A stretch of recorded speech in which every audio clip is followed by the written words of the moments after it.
তত্ত্বাবধায়ক সরকারের প্রধানের কাছ থেকে আমরা জানতে চাই, জাতীয়তাবাদী মহিলা দলের সমস্ত মহিলা নেত্রী যারা রয়েছেন, নেতাকর্মীরা রয়েছেন, তারা জানতে চায়, আমরা সাধারণ মানুষ জানতে চাই।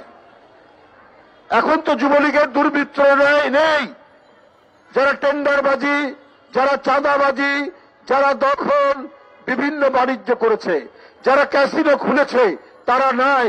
তাহলে এই দুর্বৃত্তদের কিভাবে জন্ম লাভ করছে?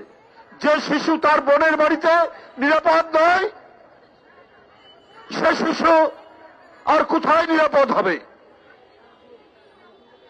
আর কোথায় তার নিরাপত্তার জায়গা থাকবে? নিরাপত্তার জায়গা থাকতে পারে না। সবচাইতে নারীরা নির্যাতিত হয়েছেন।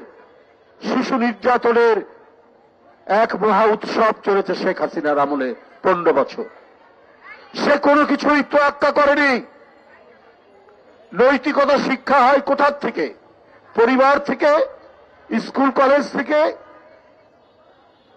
আপনার শেখ হাসিনা সবাইকে শিক্ষা দিয়েছেন যে আমার বাপকে তোমরা জাতির বাপ বলবে। এটাই স্কুল কলেজে সত্য কথা। স্কুল কলেজের পাঠ্য বইয়ের মধ্যে খালি তার বাপ, তার মা, তার ভাই, এদের কাহিনী লেখা আছে।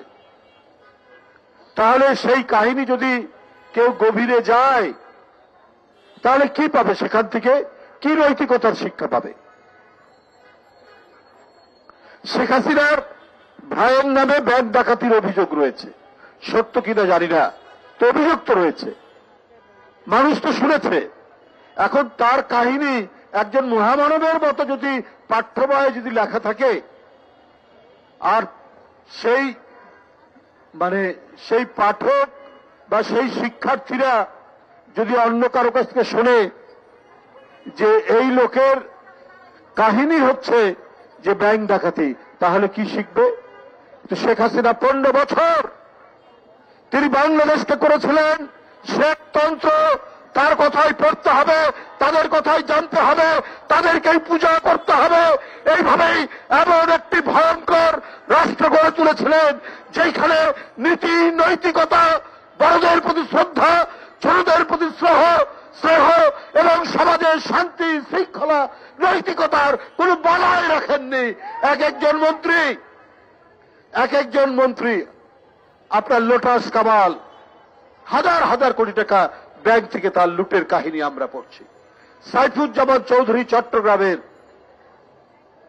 শত শত কোটি টাকা লুটের কাহিনী।